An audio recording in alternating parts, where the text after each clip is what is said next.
Bike এখনো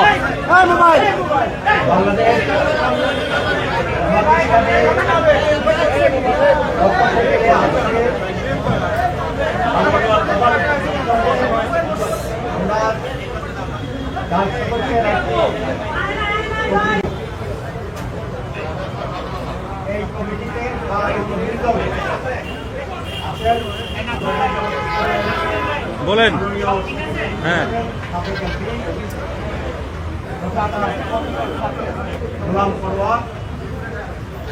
আমার ডান পাশে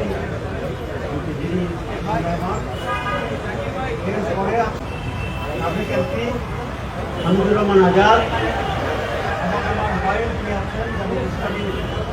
আরেকজন অন্যতম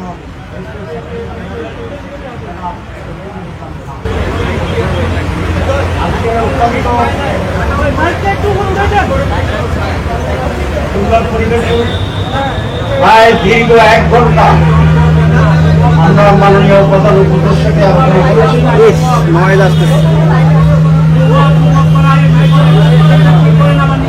রাষ্ট্রের বাংলাদেশের বর্তমান পরিস্থিতি, আমাদের নির্বাচনের প্রস্তুতি এবং নির্বাচনকে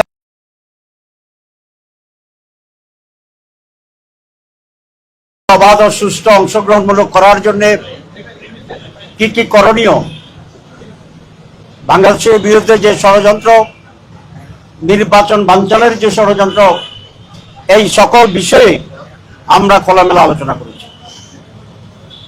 আমরা বলেছি মাননীয় উপদেষ্টাকে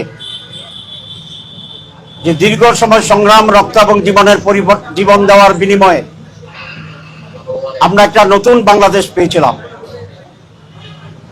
স্বৈরাচার এবং ফ্যাসিবাদের শুধু পতনই হয়নি, তাদের ন্যায় করার দেশ ত্যাগেও বাধ্য হয়েছে। এদেশের মানুষ আশা করেছিল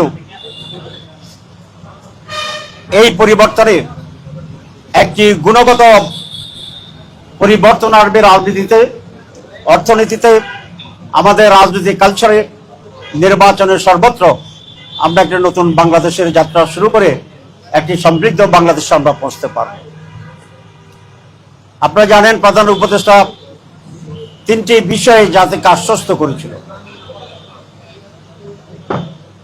একটি হচ্ছে উনি রিফর্মস করবেন, কিছু বিষয় সংস্কার করবেন, যে সমস্ত কারণে বারবার এদেশে নির্বাচন এবং স্বৈরাচার, নির্বাচন প্রশ্নবিদ্ধ হয় এবং স্বৈরাচার প্রতিষ্ঠিত হয়েছিল। রিফর্মস করা হবে, বিচারকে দৃশ্যমান করা হবে এবং বিশ্বমানের আনন্দঘন একটি নির্বাচন অনুষ্ঠান করা হবে।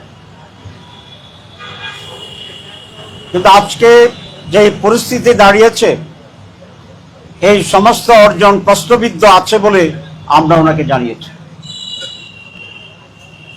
প্রথম যে রিফর্মস সংস্কার, আপনারা অনেকেই আমাদের সাথে ছিলেন। আমরা প্রায় 1 মাসের অধিক সময় ধরে 31টি দল, নির্বাচন রিফর্মস কমিশন সব মিলিয়ে আমরা একটি জায়গায় আসার জন্য চেষ্টা করেছি এবং সেখানে অনেক ডেভেলপমেন্টও আছে। সেটা হচ্ছে আমরা অনেকগুলি বিষয়ে ঐকমত্য পোষণ করেছি সব দল, এবং মেজর ইস্যু ছিল 19টি। 2-1টি দল কোন মেজর ইস্যুতে নোট অফ ডিসেন্ট দিয়েছেন, কিন্তু সবসময় মোর দেন 2/3 দল একেবারেই নিঃশর্ত ঐকমত্য পোষণ করেছে। নোট অফ ডিসেন্ট যে কোনো দল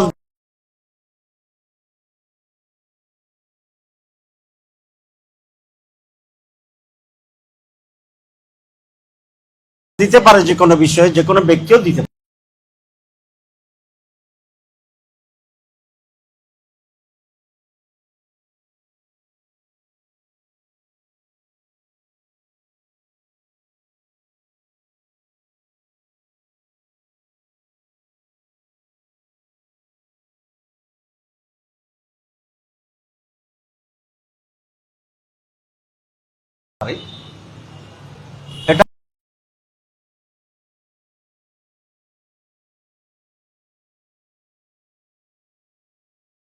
তার রাইটস আছে, কিন্তু এই নোট অফ ডিসেন্টের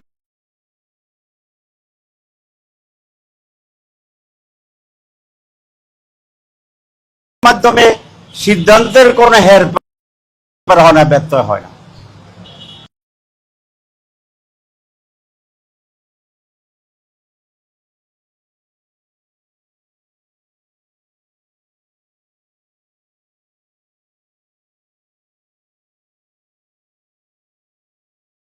সহজে বোঝার জন্য আমি যেটা বলতে চাই যে হাইকোর্টের 3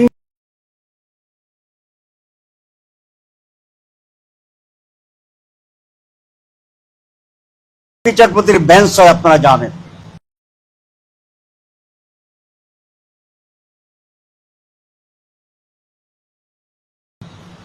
অনেক সময় 2 বিচারপতি যদি একমত হয়, সেটা রায় হিসেবে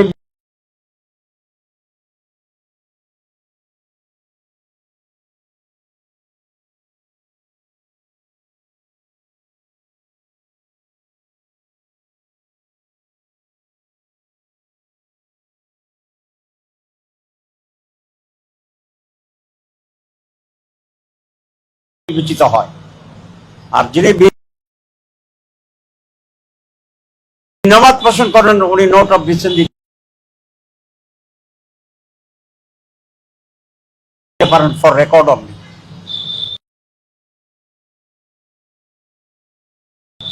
এই জন্য যে 19টা বিষয়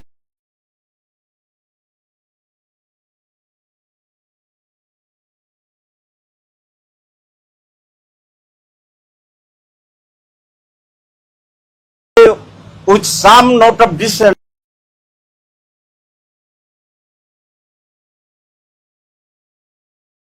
আমরা একমত হয়েছি, এগুলাকে আমরা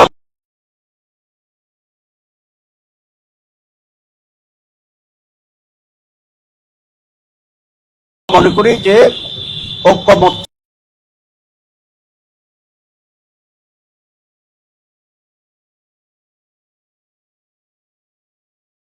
পোষণের ক্ষেত্রে একটি উল্লেখযোগ্য অগ্রগতি।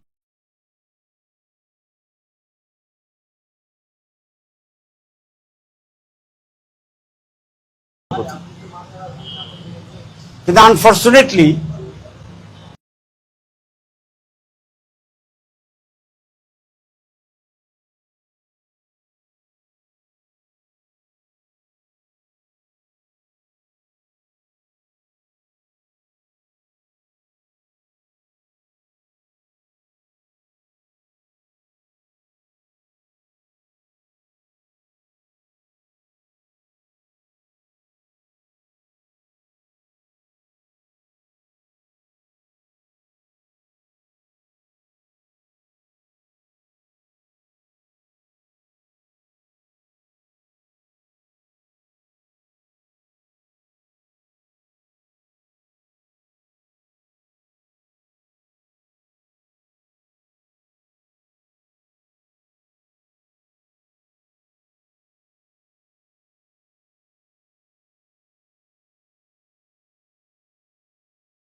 আহ, 3 নাম্বার হচ্ছে, সরকারের উচিত ছিল জুলাই সনদের ব্যাপারে একটু স্পষ্টভাবে সিদ্ধান্ত গৃহীত হওয়ার পরেই নির্বাচনের রোডম্যাপ এবং তারিখ ঘোষণা করা।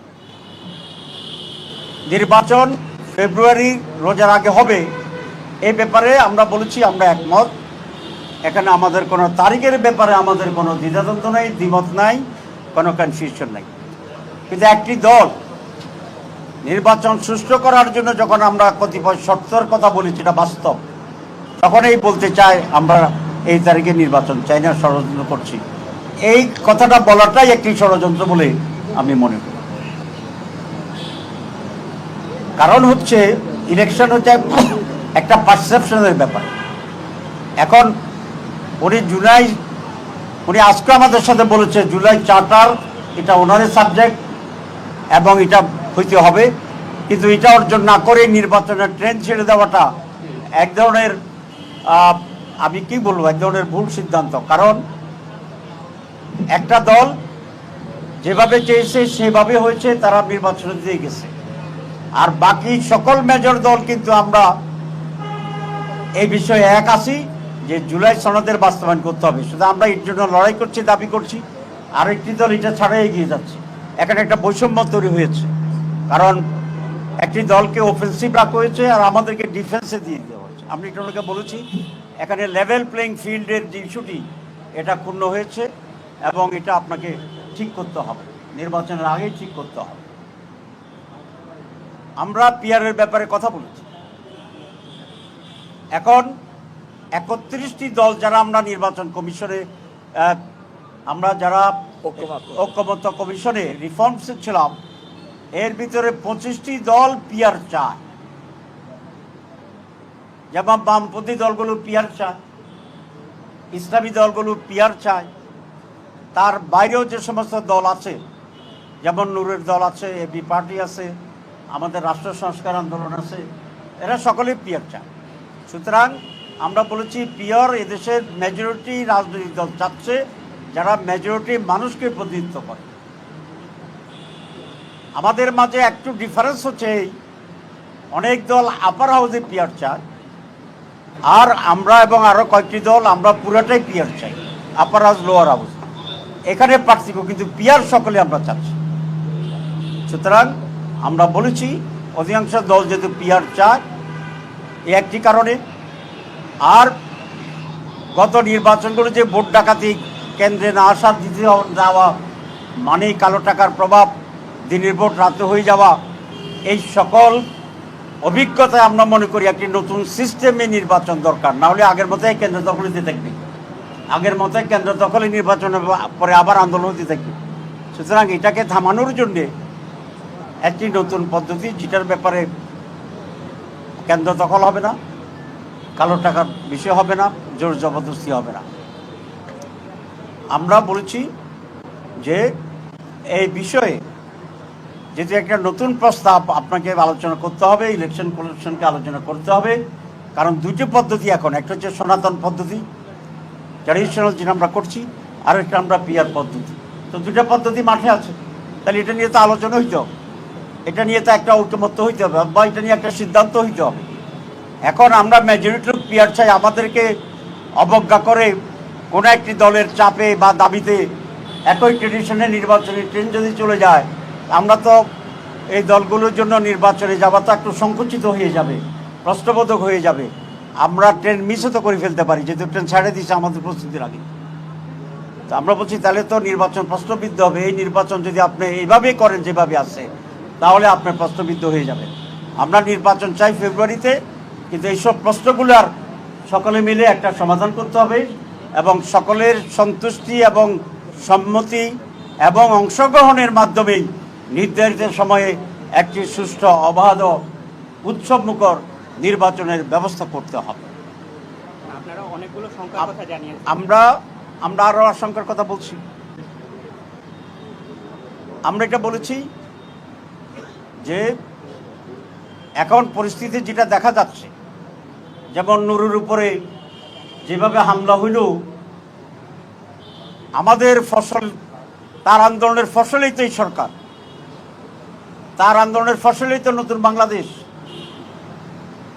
দ্বিতীয় স্বাধীনতা যুদ্ধের অন্যতম সে নায়ক, তাকে পুলিশ অ্যাক্সিডেন্টালি একটা বাড়ি ফলে গেল, সেটা ভিন্ন কথা। লক্ষ্য করে যেভাবে হামলা করেছে, এটা তো ন্যাক্কারজনক বললে কাবার হয় না, দুঃখজনক বললে কাবার হয় না, অপ্রত্যাশিত বললে তো একেবারেই কাবার হয় না। এটার জন্য নতুন শব্দ আবিষ্কার করে এটাকে নিন্দা করতে হবে। এত বাজে একটা ঘটনা করছে সরকার। আমরা এটা অফিসিয়ালি নিন্দা করি, দুঃখবোধ করি এবং এটার যথাযথ বিচার বিভাগীয় তন্ত্র শুরু করে কঠিনভাবে দোষীদের শাস্তির ব্যবস্থা করতে হবে। আমরা শেষ করি নাই, ধৈর্য একটু থাকলে ভালো হয়। আমরা এই জন্য বলছি যে এই যে লক্ষণটি, যে নির্বাচন হওয়ার ক্ষেত্রে আগেই পরিস্থিতি খোলাটে হচ্ছে। আপনারা কোনো কোনো দলের লোকদের বক্তব্য দেবেন, কলচা ছেড়ে ফেলবে, জিব্বা কাটিয়ে ফেলবে।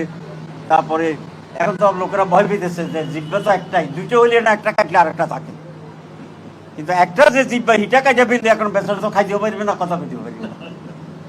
আমরা আজকে বলে আসছি ওনাকে যে আপনার এই দেশে এরকম কথা হয়, পরিচিত লোকের কথা বলে আপনি তো কিছু করছেন না। আপনি বলবেন যে সব ঠিক হয়ে যাবে, ভোটের দিন দেখবেন যে সব দখল হয়ে গেছে, তখন রাতে আপনি একটা বিবৃতি দিবেন, দুঃখ প্রকাশ করে যে আমি নির্বাচন চাই নাই। এতে কোনো সমস্যার সমাধান হবে না। কথা পরিষ্কার। শফিউল সাহেব বক্তৃতার সবসময় বলতো কথা পরিষ্কার, ঠিক আছে? আমাদের কথা খুব পরিষ্কার যে সুষ্ঠু অবাধ নির্বাচনের জন্য এখনো অনেক সময় বাকি আছে। সঠিক সিদ্ধান্ত নিতে হবে। প্রত্যেকটি রাজনৈতিক দল তার কর্মীদের দায়িত্ব নিতে হবে। অনেকে বলে কর্মীরা কথা শুনে না, শুনলে তাহলে এদের বাদ দেন। যে কথা আরও কথা আছে, আজকে সব বলবো না, কিন্তু প্রত্যেকটি দল তার দায়িত্ব নিতে হবে। আমরা বলেছি যে আগে এক দল বাস স্ট্যান্ড দখলে নিছে, এখন আরেক দল বাস স্ট্যান্ড দখল করছে। দল বলল না, একটা গ্রুপ। দল বলে তো পুরো দল বুঝায়। একটা গ্রুপ আগে চাঁদাবাজি করতো, এখন আরেকটা গ্রুপ চাঁদাবাজি করতে হলে। তো এই অন্তর্বর্তী সরকার এই দখলদারদের ব্যাপারে কোনো ভূমিকা নিয়েছে আমরা এটা দেখি না। এটা শুধু একটি দলের দায়িত্ব নয়, সরকারের প্রধান দায়িত্ব।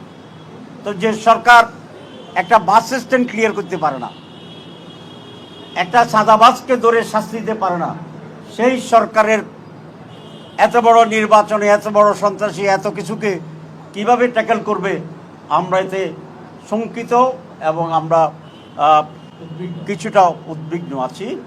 আমরা সব কথা বলেছি এই জন্য যে এখন যে সময় আছে, সরকার যদি সঠিক সিদ্ধান্ত নিয়ে সঠিক উদ্যোগ গ্রহণ করে তাহলে এই পরিস্থিতির উন্নতি ঘটানো সম্ভব। পরিস্থিতি যদি উন্নতি ঘটে তাহলে একটা সুষ্ঠু নির্বাচন হওয়ার সম্ভব। আর সেরকম একটি পরিবেশে সকল রাজনৈতিক দল ফেসিবাদ ছাড়া আমরা উৎসবমুখরভাবে এই নির্বাচনে নির্ধারিত তারিখে অংশগ্রহণ করা সম্ভব এবং সেটা হওয়া উচিত। যদি তার ব্যত্যয় ঘটে তাহলে বাংলাদেশ এক বিশাল নৈরাজ্যের দিকে চলে যাবে এবং নির্বাচনে আমরা যেটা দেখছি মনে হয় যেন কোনো জায়গা থেকে এক ধরনের নীল নকশার নির্বাচন আবার করা যায় কিনা সেরকম উদ্যোগ করছে। আমরা এবারে স্পষ্ট বলি, কোনো নীল নকশা বাংলাদেশে বাস্তবায়িত হবে না, হতে দেওয়া হবে না। এবং এই সরকারকে জাতিকে নিয়ে সেই উদ্যোগ নিয়ে সেই পরিস্থিতিকে নিশ্চিত করতে হবে। আর যদি সেরকম একটি সুষ্ঠু অবাধ নির্বাচনের দিকে না গিয়ে দেশ যদি পরিকল্পিত একটি ডিজাইন ইলেকশনের দিকে যায়, তাহলে গণতন্ত্রকামী দেশপ্রেমিক ভারত বিরোধী শক্তির পক্ষে এরকম পরিকল্পিত নীল নকশার নির্বাচনে অংশগ্রহণ করার সুযোগটা সংকুচিত হয়ে যাবে, যা দেশের জন্য কোনোভাবেই কল্যাণকর হবে বলে আমরা মনে করি না। আমরা আরেকটা কথা বলেছি যে এই সরকার মনে হয় যেন হাত পা ছেড়ে দিছে। তো এই হাত পা ছেড়ে দিলে তো অন্যরা আরও সুযোগ পাবে দুষ্কৃতিকারীরা। আমরা বলছি আপনি এতদিন যা ছিলেন এখন হচ্ছে সবচেয়ে বেশি কঠোর এবং শক্তিশালী প্রমাণের বিষয়। কারণ নির্বাচনের মতো বড় কাজটা আপনাকে করতে হবে। ষড়যন্ত্রকারী যদি বুঝে যে আপনার এমন কোনো স্টিকার দেশের উপর নাই, তাহলে ওরা আরও বেশি বাড়িয়ে দেবে। আর এই লক্ষ্যে আমরা একটা পয়েন্ট জোর দিয়ে বলেছি যে সমস্ত সাম্রাজ্যবাদ ফেসিবাদের দালালেরা এখনও প্রশাসনের বিভিন্ন জায়গায় বহুত সিভিলিয়ান পুলিশ, তাদেরকে অবিলম্বে সরাইতে হবে এবং নিরপেক্ষ লোকদেরকেই সেই প্রশাসনে নিয়ে আসতে হবে। তো মৌলিকভাবে এই কয়েকটি বিষয় আমরা সংক্ষেপে ওনার কাছে তুলে ধরেছি। উনি বলেছেন, উনি মনোযোগ করে শুনেছেন এবং এই ব্যাপারে উনি ওনার ভূমিকা পালন করবেন। প্রধান উপদেষ্টা আপনাদের সবাইকে ধন্যবাদ। আচ্ছা, প্রধান উপদেষ্টা আজান আপনাদেরকে হচ্ছে ডেকেছেন। যত সংক্ষেপ প্রশ্ন করা যায়। আজান প্রধান হচ্ছে- উপদেষ্টা কেন ডেকেছিলেন? একজন একজন করেন, আপনি প্রথম আপনি করেন।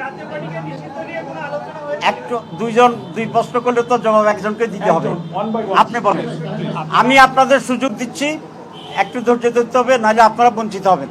জি, আপনারা অনেকগুলো সংখ্যার কথা জানিয়েছেন, এর মধ্যে নির্বাচনী লেভেল প্লেইং ফিল্ড নেই, অনেকগুলো সংখ্যার আইন শৃঙ্খলা সহ অসংখ্য। তো সেক্ষেত্রে প্রধান উপদেষ্টা কি আশ্বাস আপনাদেরকে দিয়েছেন? এবং সেটাতে আপনারা সন্তুষ্ট আমরা যা কিনা? বলেছি সেখানে আরও কিছু উপদেষ্টা ছিলেন, তারা বলেছে যে আমরা খুবই যুক্তিসঙ্গত বাস্তব কথা বলেছি এবং প্রধান উপদেষ্টা বলছে যে আপনারা ডিটেলস কথা বলেছেন, আমরা উদ্যোগ নেওয়ার চেষ্টা করব। আপনারা সন্তুষ্ট কিনা স্যার? আমরা আমরা আমরা দেখতে চাই কি কি উদ্যোগ নেওয়া হচ্ছে। আচ্ছা, প্রধান উপদেষ্টা আপনাদেরকে ডেকেছেন, কেন ডেকেছিলেন প্রধান উপদেষ্টা? আমরা যেটা বলেছি যে নুরুর উপরে যে হামলা হয়েছে এর ষড়যন্ত্র গভীরে, তাদেরকে বের করা উচিত এবং সেখানে রুটে গিয়ে যারা যারা দোষী তাদের কঠোর ব্যবস্থা নেওয়া দরকার। 2 নম্বর আমরা বলেছি যে আওয়ামী লীগের সহযোগী হিসাবে জাতীয় পার্টি কাজ করেছে, সুতরাং আওয়ামী লীগকে আমরা যেভাবে আপনারা যে সিদ্ধান্ত নিয়েছেন জাতীয় পার্টির ব্যাপারে একই রকম সিদ্ধান্ত নেওয়া যেতে পারে। আচ্ছা, প্রধান উপদেষ্টা আপনাদেরকে ডেকেছে, কেন ডেকেছে? উনি কেন ডেকেছেন, কি বলেছেন উনি? বাংলাদেশের অন্যতম রাজনৈতিক দল বাংলাদেশ জামাত ইসলামী, সুতরাং বর্তমান পরিস্থিতি জামাতের সাথে পরিস্থিতি নিয়ে মত বিনিময় করা এই জন্য মানে ওনার কনসার্নগুলো কি ছিল? ওনার কনসার্নগুলো কি ছিল রাজনৈতিক বিষয় নিয়ে? আলোচনা। বাস্তবায়ন নিয়ে এখন আপনাদের রাজনৈতিক দলগুলোর মধ্যে অনেক জায়গায় এখন কিন্তু আপনার মতামত মানে নেই। এই অবস্থা যদি বিরাজ করে তাহলে ফেব্রুয়ারি থেকে নির্বাচন সম্ভব বলে আপনি মনে করেন? প্রথম কথা হচ্ছে জুলাই সনদের ব্যাপারে আমরা যে সমস্ত জায়গায় ঐক্যমত্যে এসেছি সেই ব্যাপারে শুধু একটি দলেই প্রধানত বাস্তবায়নে বাধা দিচ্ছে, আর মেজর যারা আমরা স্টেক আছি আমরা সকলেই এই ব্যাপারে একমত। যেমন বাংলাদেশ জামাত ইসলামী, যেমন এনসিপি, যেমন ইসলামী আন্দোলন, যেমন অন্যান্য ইসলামী দলসমূহ, যেমন এবি পার্টি, যেমন গণ অধিকার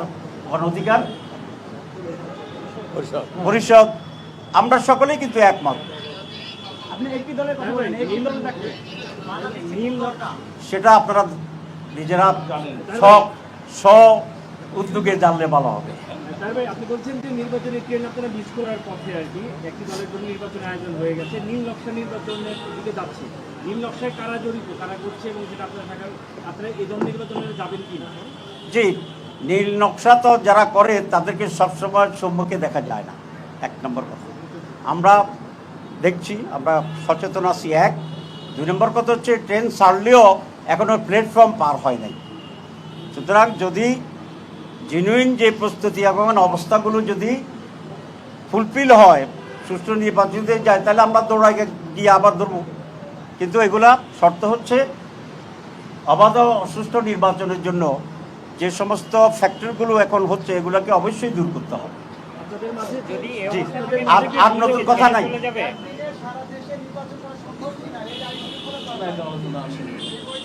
এই বিষয়ে আমাদের কোনো আলোচনার বিষয় ছিল না আজকে।